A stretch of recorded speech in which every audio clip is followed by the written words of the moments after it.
어렸을 때 놀이공원에 가보면 귀신의 집 같은 그러한 놀이가 있었어요. 들어가면 그냥 귀신들이 나오고 뭐 무서운 게 나와서 깜짝깜짝 놀라게 하는 그러한 기구였는데 딱 한 번 들어가고 다시는 들어가지 않았습니다. 여러분 중에 혹시 공포 영화 막 무섭고 깜짝깜짝 놀라고 숨 줄이면서 봐야 되는 그러한 영화를 즐기시는 분도 있을 텐데 대부분은 뭐 싫어하겠죠. 근데 정말로 이 공포 영화나 스릴러나 이런 거를 그나마 무섭지만 덜 무섭게 볼 수 있는 방법이 뭘까요? 네, 뭐 쉬운 방법이지만 이미 본 사람한테 자세히 듣는 겁니다. 언제 어때 놀래킬 뭐가 나오는지를 들으면 그래도 좀 덜 무섭게 볼 수 있겠죠.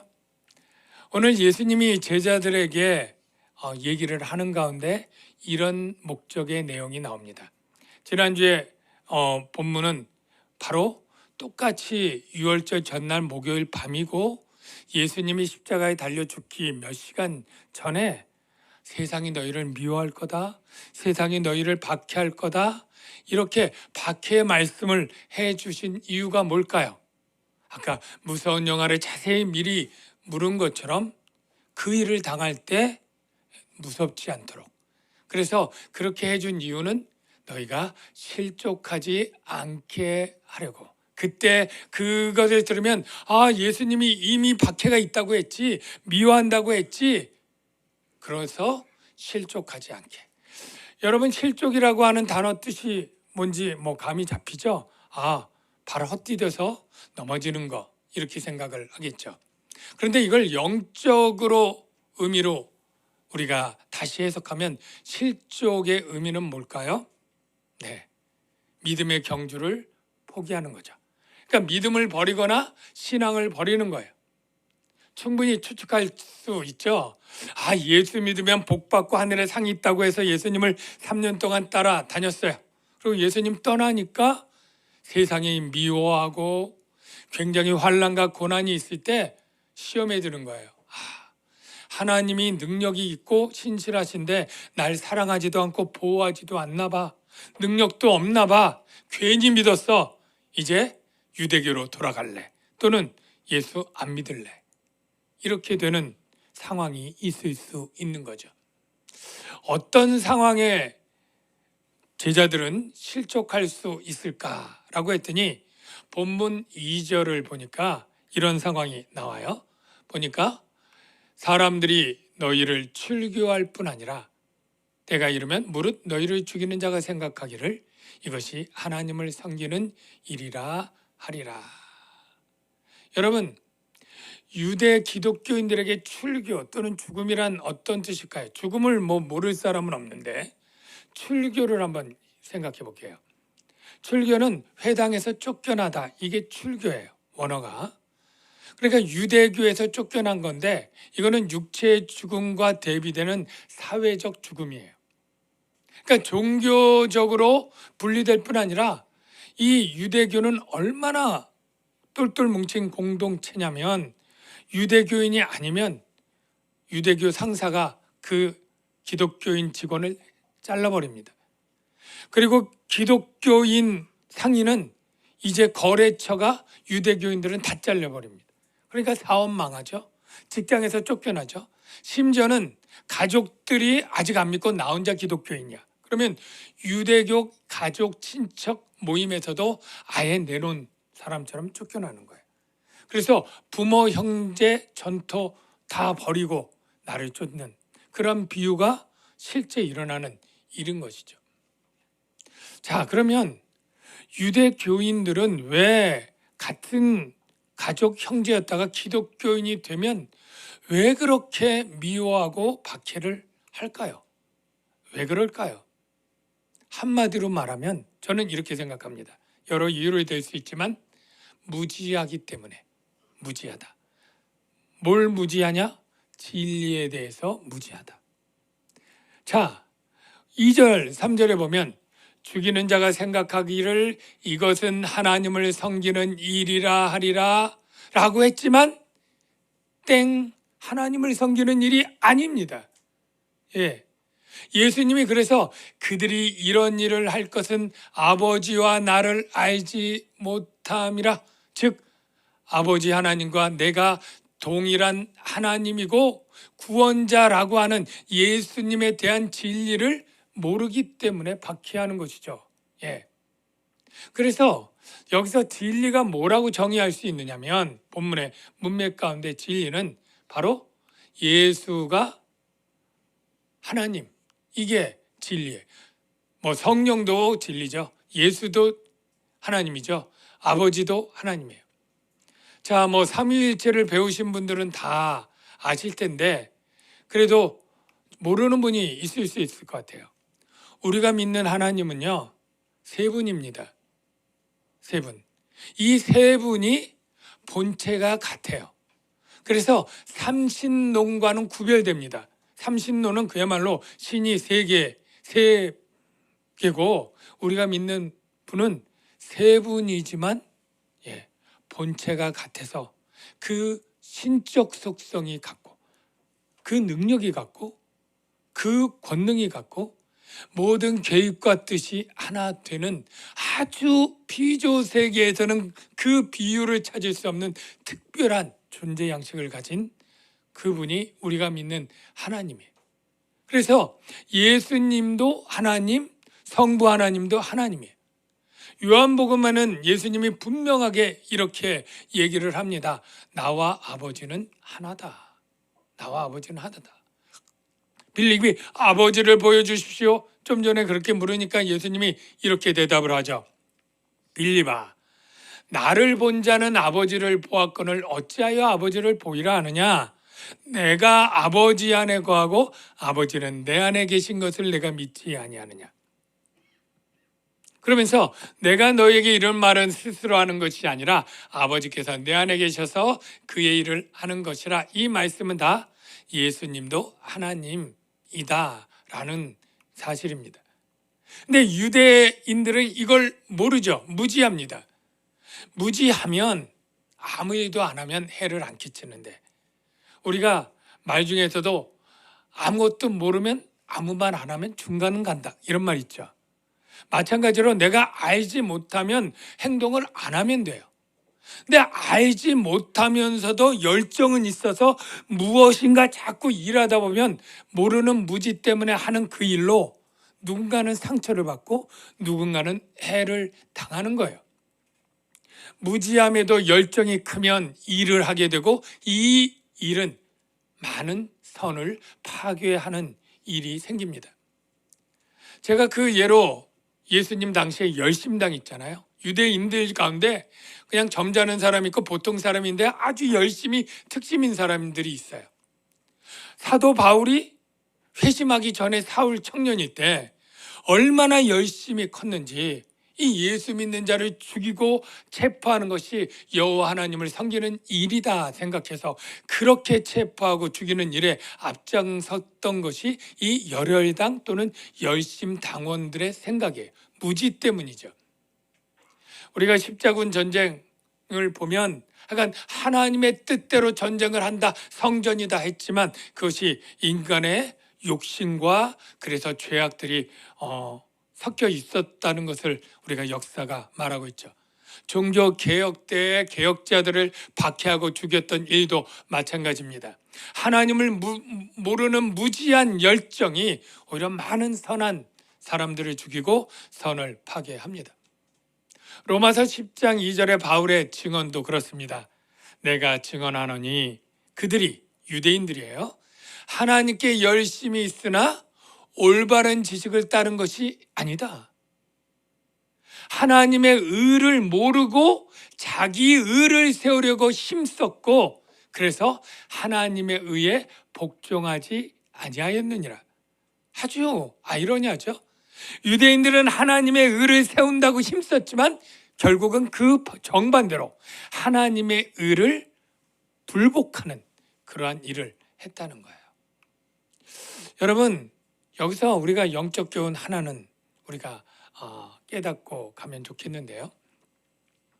우리가 살아갈 때 이렇게 우리가 무지하고 알지 못하면서 말을 하고 일을 함으로써 많은 사람들을 해를 끼치는 일들이 생긴다는 거예요. 여러분이 신앙생활 얼마나 오래 하신 분들 꽤 있죠. 그리고 앞으로도 오래 할 거죠. 교회든 직장이든 말들이 많이 있는데 그 말들 가운데는 그 사람에 대한 어떤 비난과 험담이 팩트 체크를 하고 한 말들이 아닙니다. 대지 신문을 해가지고 이 말은 이렇고 저 말은 그렇고 증거 자료 내서 법정에서 하듯이 해서 우리가 판단하고 말하는 일이 없습니다. 저 집사님이 저렇더래. 그래? 나빴네. 그냥 우리는 판단하고 말하는 거죠. 예. 이런 말들을 우리가 할 뿐 아니라 듣기도 할 때 사정은 그렇지 않았는데 설사 그 일을 안 했는데 했다고 하는 잘못된 말도 있지만 설사 그 일을 했다고 할지라도 할 수밖에 없었던 내 개인의 사정이 있고 이유가 있고 형편이 있지 않겠어요? 그걸 변명할 이유도 없이 그냥 험담을 들을 때 그것이 상처가 되고 300명 교회, 500명 교회라도 상처 주는 사람이 300명이라서 교회를 떠납니까? 한 명, 두 명 때문에 힘들어서 나가게 되는 일이 있는 거죠. 여러분, 억울한 비난을 받을 때 어떡할까요? 어떤 태도를 취해야 될까요? 저는 바울 사도가 이러한 상황에서 우리에게 모범적으로 가르쳐준 말씀이 떠오르는데요. 여러분, 사도 바울이 굉장히 억울한 비난 많이 받았던 거 아시죠? 그가 그렇게 훌륭한 선교사고 목사인데 수많은 사람들이 저가 자격이 없다, 저가 탐심의 탈을 쓰고 저렇게 일을 한다, 저가 추천장도 없다, 이런 비난들을 너무너무 들을 때 그는 이렇게 생각했어요. 어차피 사람의 판단은 그릇되기 쉽고 오직 우리가 신뢰할 수 있는 판단은 주님의 판단밖에 없다. 이걸 확실히 가졌습니다. 사람의 비난은 그릇되는 것이 많고 예수님의 판단만 참되다. 그래서 고린도 교회에 이런 말을 합니다. 너희에게나 다른 사람에게나 판단받는 일이 내게는 매우 작은 일이라.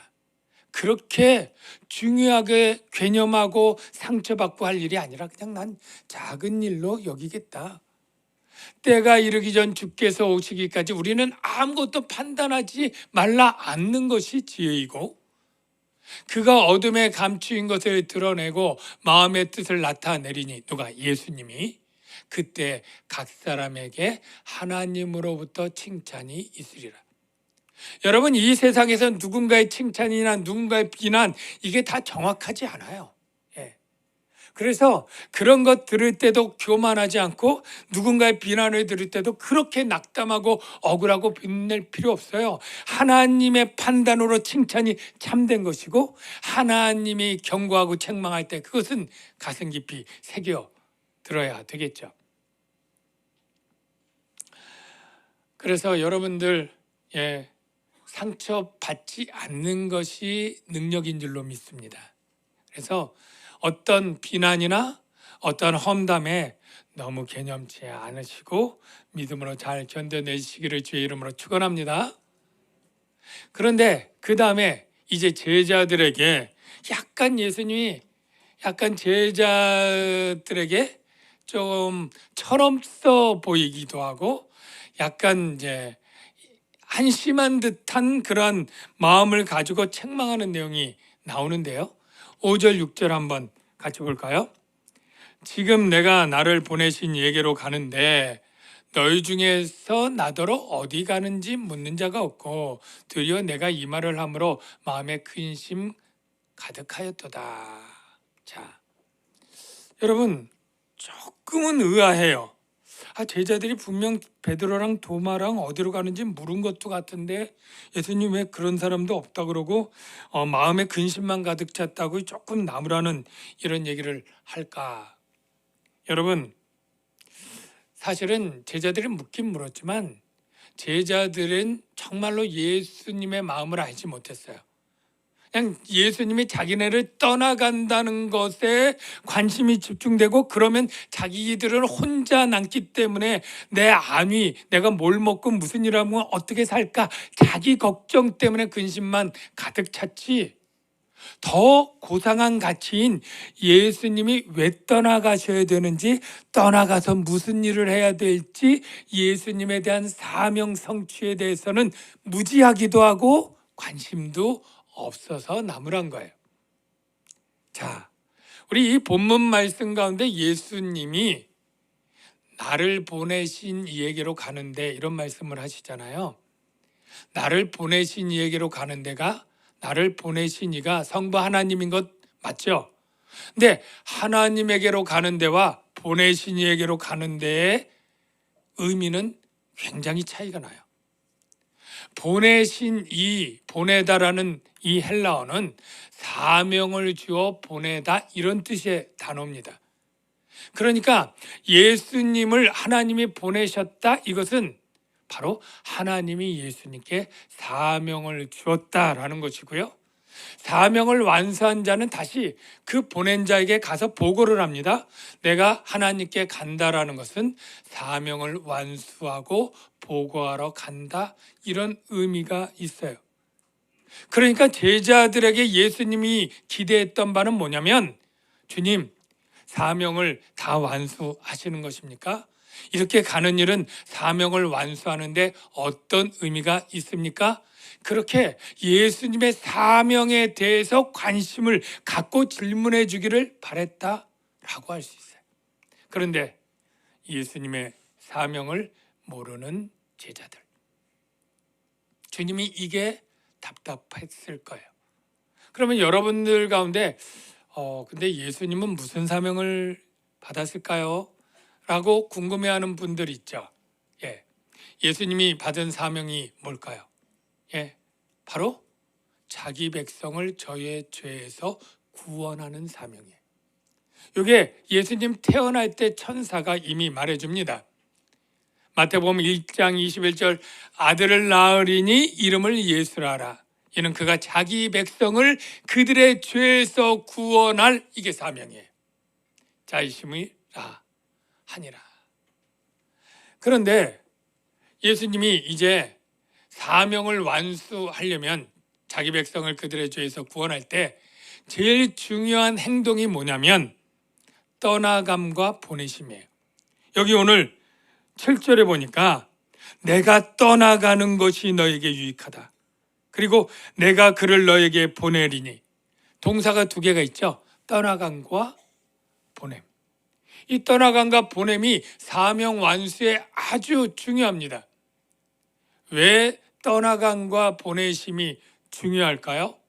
떠나감은, 제자들을 떠나감은 예수님의 죽음과 승천을 의미합니다. 보내심은 성령을 보내심을 의미합니다.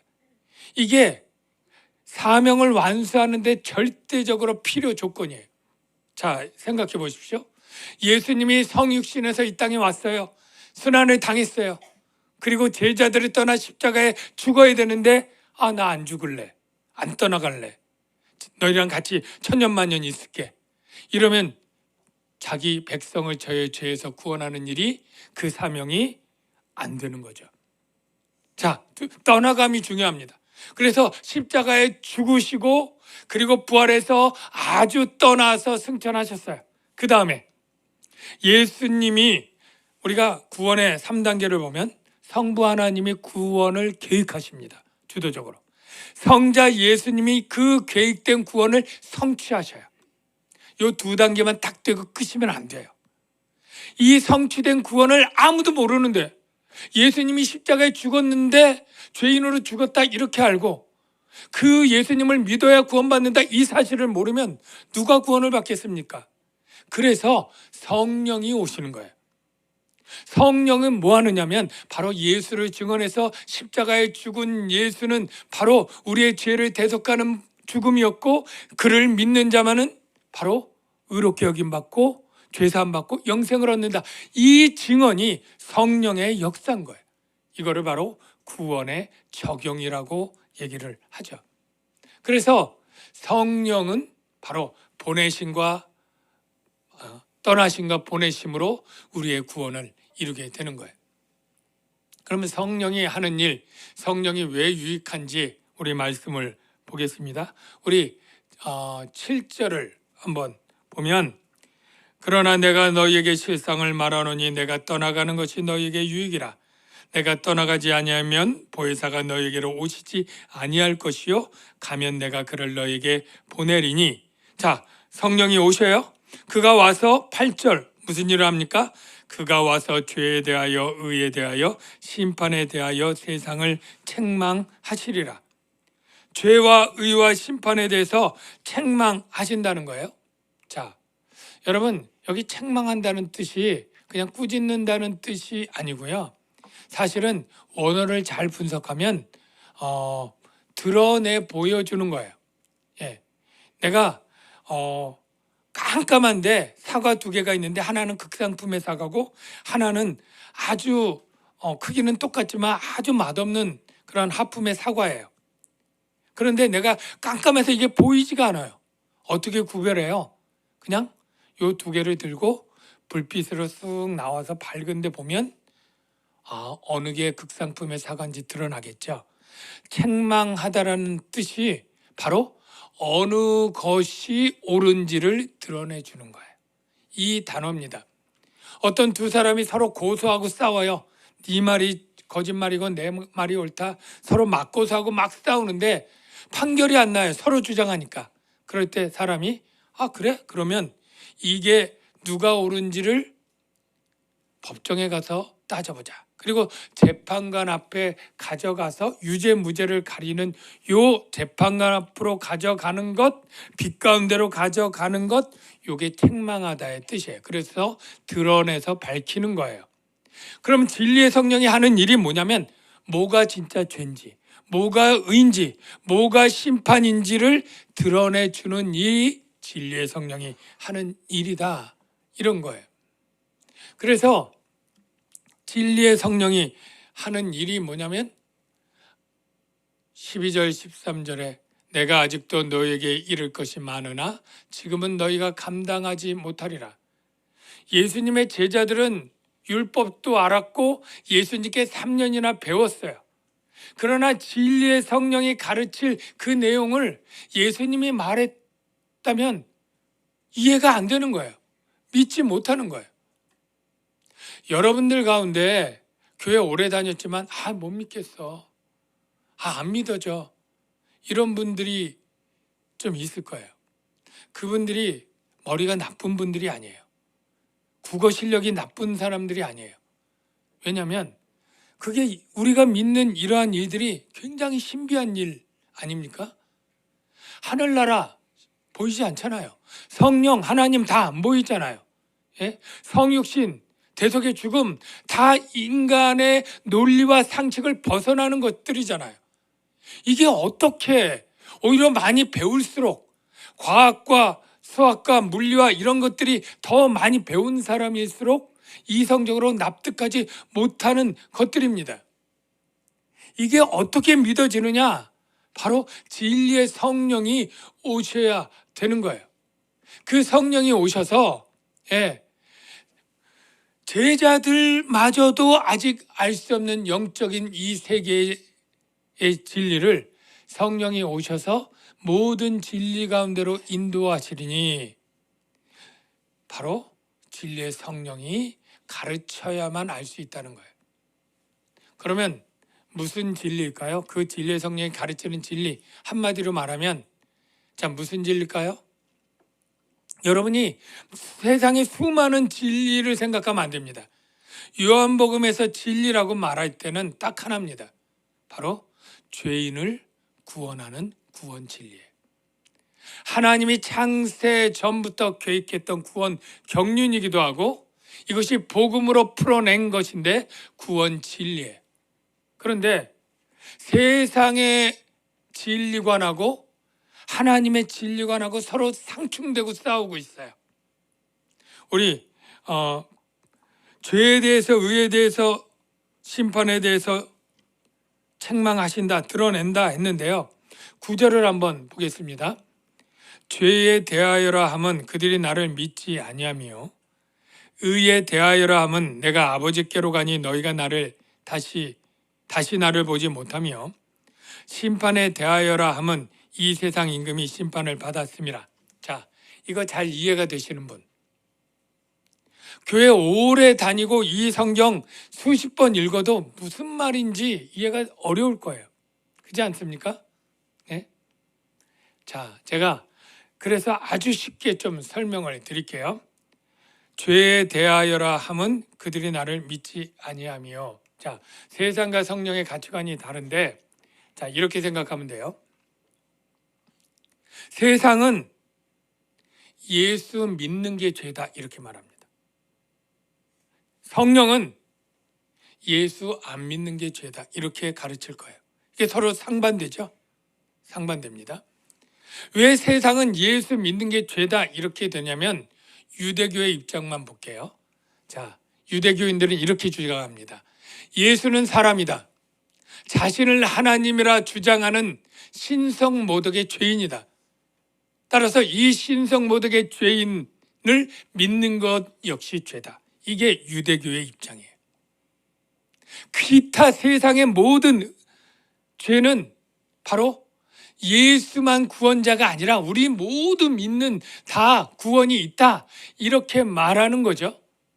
그런데 진리의 성령이 와서 드러내놓고 진리를 가르쳐주는 건 뭐냐면 예수는 하나님이 보내주신 아들이고 하나님이고 유일한 그리스도다. 예수 안 믿는 것이 죄다. 이걸 가르친다는 거예요.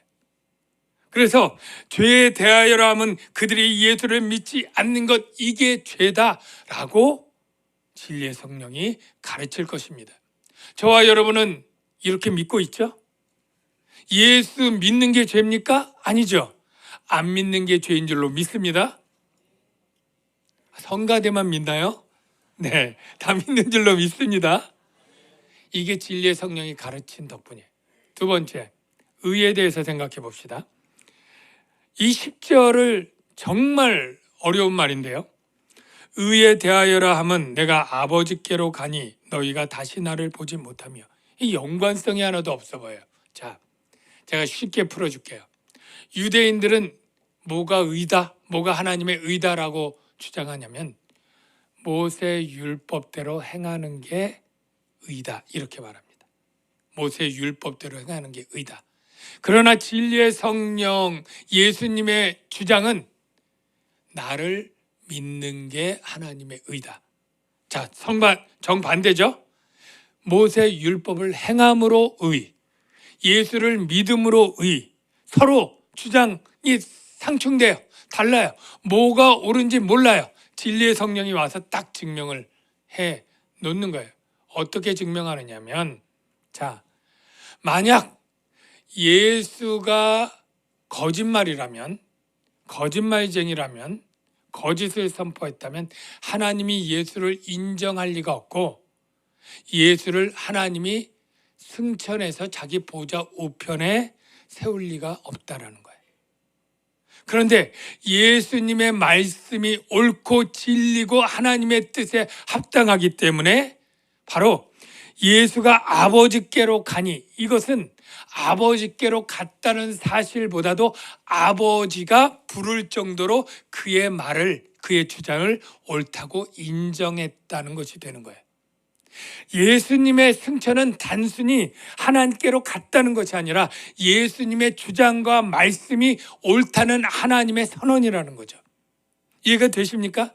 그래서 예수님이 믿음으로 말미암는 의를 하나님이 인정하는 의로 성경이 선포하는 거예요. 그래서 로마서 3장 21절에 이제는 율법 외에 하나님의 한 의가 나타났으니 곧 예수 그리스도를 믿음으로 말미암아 모든 믿는 자에게 미치는 하나님의 의니. 끝으로 이제 심판에 대해서 봅시다. 세상은 예수가 십자가에 죽을 때 빌라도 법정에서 유죄 판결 받고 그래서 처형당한 것이다 이렇게 생각을 합니다. 그런데 진리의 성령은 뭐라고 말합니까? 예수 그리스도의 십자가의 죽음은 패배가 아니라 승리인데, 십자가의 죽음으로 마귀의 권세가 꺾였고 사망의 권세가 꺾인 승리의 사건이다. 십자가를 보고 하나는 마귀가 승리했다라고 말하지만, 한편은 진리의 성령은 마귀가 죽었고 예수가 승리했다라고 말하는 거죠. 여러분이 그렇게 믿습니까? 그렇다면 여러분은 진리의 성령의 가르침을 받은 것이죠. 정리하겠습니다.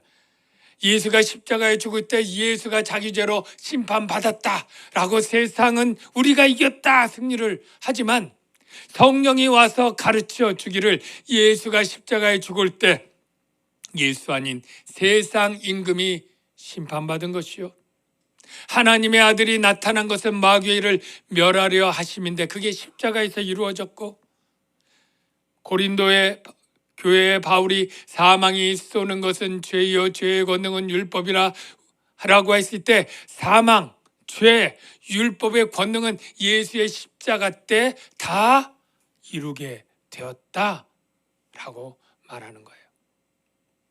여러분, 성령은 진리입니다. 성령이 왜 진리냐고 하면, 이 세상의 유일한 진리이신 하나님의 깊은 것을 다 통달하고 하나님의 것을 가르치기 때문에 성령이 진리라고 말할 수밖에 없어요. 여러분, 한 개의 사람의 몸도 10길 물속은 알아도 한 개의 사람의 속은 모른다는 건 뭐예요? 그 속에 들어가 보지 않고는 그 사람 속을 몰라요. 얼마나 교묘하고 간교한 게 우리 사람의 성품입니까? 그런데 하나님의 속을 어떻게 알겠어요? 하나님의 속을 들어갔다 나온 분 아니고는 알 수가 없는데, 성령이 하나님 속에서 나온 분이라고 성경이 말합니다. 오직 하나님의 성령으로 이것을 우리에게 보이셨나니, 이것은 영적인 신비한 일들이에요. 성령은 모든 것, 곧 하나님의 깊은 것까지도, 하나님의 깊은 속마음, 계획들, 생각과 뜻, 이 모든 것을 통달, 다 꿰뚫고 알고 계세요. 하나님의 영 외에는 하나님의 구원 경륜을 알지 못해요. 그리고 성령은 하나님의 것을 다 알리신다. 그가 내 것을 가지고 너에게 알리시리라. 사랑하는 성도 여러분, 이제 마지막으로 여러분에게 권합니다. 여러분, 신년에 새 기도 제목 넣을 때 성령 충만케 해 주십시오 라고 기도 제목 넣는 분들 많죠? 그때 여러분은 어떤 성령을 기대하세요? 불로 했던 그것처럼 내 마음을 뜨겁게 하고 열정적인 그런 성령 생각하시나요? 아니면 은사를 많이 줘서 방언하고 예언하고 통변하는 성령을 생각하시나요? 좋습니다. 그렇게 하시기도 해요. 그러나 성령의 제일차 목적은 복음의 진리, 구원 진리를 우리에게 가르치고 그 진리에 확신하게 서고, 평생토록 세상의 어떤 거짓 유혹과 이단 사입에도 절대 요동하지 않는 복음의 진리에 확실하게 서는 그 지식을 가르치는 것이 성령의 제일 중요한 이유예요. 왜냐하면 이 복음의 진리가 우리에게 영원한 생명을 주는 것 아닙니까?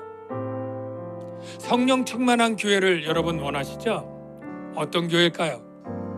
저는 우리 영아부 유치부부터 어려서부터 복음의 진리를 배우고 그것을 깨닫고 어린 아이 때부터 예수 구원의 복음의 진리에 든든히 서는 아이들이 있는 교회, 나이 많아서 글은 잘 모르는 어르신이 있다 할지라도 구원의 진리, 세상 똑똑한 박사 석사도 믿지 못하는 그 구원의 진리를 깨달아 알고 믿는, 그래서 천국의 소망이 조금도 흔들리지 않는 어르신들이 있는 교회. 우리 교회에 온 모든 사람이 복음의 진리에 조금도 의심 없이 서서 구원의 확신과 영생의 소망 가운데 있는 교회, 이 교회가 성령의 진리로 가르친 교회고 깨닫게 한 교회고 붙잡고 있는 교회라고 믿습니다. 저는 우리 교회가 그런 교회가 되기를 바랍니다. 그러나 현실은 여러분 어떻습니까? 우리 자녀들 저 어렸을 때 교회 다녔는데 이제 교회 안 다녀요. 저 이번 수련회 가서 예수 좀 믿었으면 좋겠어요. 우리 남편 날 따라서 오지만 예수 믿는지 모르겠어요. 인격적으로 좀 만나게 좀 해주세요. 이게 우리 현실 아닙니까? 이 시간에 우리가 사모하며 기도할 것은 성령의 은사보다 진리의 성령이 정말로 구원의 진리로 우리 가슴속에 흔들리지 않을 정도로 올바르고 정확하게 깨닫게 해주십시오. 그 믿음대로 살아갈 수 있는 내가 되게 하시고, 우리 남편 되게 하시고, 우리 자녀들 되게 하시고, 우리 나이든 우리 부모님 그렇게 되게 해주세요. 진리의 성령이 복음의 진리, 구원의 진리로 흔들리지 않게 우리를 붙잡아 주시옵소서. 우리 이렇게 기도해야 될 줄로 믿습니다.